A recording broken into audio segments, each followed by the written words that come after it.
Hey, listing agents, I just received a call from one of my partners to vet a buyer that she received an offer on her listing, and I wanted to share that process with you so you can do that yourself. Feel free to call us anytime. We're happy to walk you through that process so you know what questions to ask. But it's different for every buyer, so it really does need to be based on that buyer's pre-approval and offer. The first thing I'm going to ask is, can the lender meet the time frame? If they have a 15-day loan commitment and the lender needs more time than that, we want to know up front, because extensions create unnecessary stress for both the buyer and the seller, and we want to eliminate that as much as we can up front and just have a realistic time frame that the lender can meet. The next thing we're going to look for is the property type. Is the property a condo? If not, if it is, based on the buyer's down payment, we need to know what due diligence we have on that condo. Is it on the Fannie Mae do not lend list? Do we know anything about the budget? Get as much information up front to eliminate unnecessary delays or declinations because of the property type. Then we're going to be looking for the loan program. Now, every loan program will produce different questions, so that's why it's so important to kind of go down this specifically based on these parameters. The loan program is going to determine the next set of questions. For example, if it's an investor cash flow loan, we need to know what does the property need to rent for. If the property needs to rent for $3,500 and it's renting for $3,000, we need to know up front, because there's a possible renegotiation or the buyer may need to put more money down. A lot of these delays we can eliminate just by asking preliminary questions.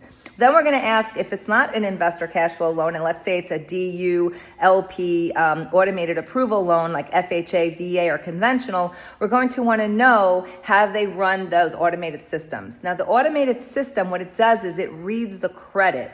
The income and the assets are only as good as the information put in. So as a loan officer, if I don't do my job and verify income and verify assets, and I put in just preliminary information or verbal verification in DU system, it's going to be inaccurate. So the one thing that we're really looking for with DU and LP, those automated systems, is for the system to read the credit.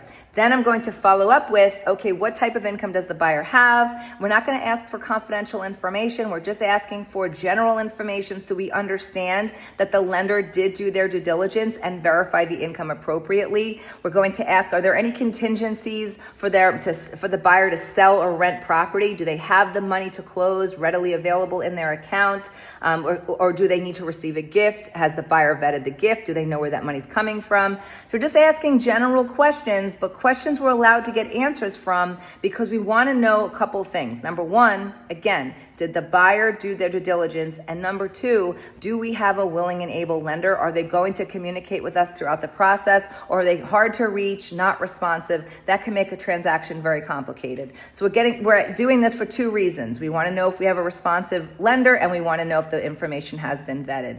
That's going to give your seller more comfort. It's also going to know, like, as for example, the Gulfstream team throughout the process, we update the listing agent throughout the process, because we want the seller to feel comfortable. We want everybody to have a good experience. If you're pulling for information, it could be challenging to do that. So you want to know, is this lender participating properly, and have they done their job and verified information? We're always happy to make those calls for you, but if the event you want to make them for yourself and want you to feel more comfortable doing that, that's the general information that we ask for. But if you have any questions or you want us to do that for you, or know specifically about your transaction or your offer, you can just give us a call. We're happy to walk you through it. Hope you have a good day.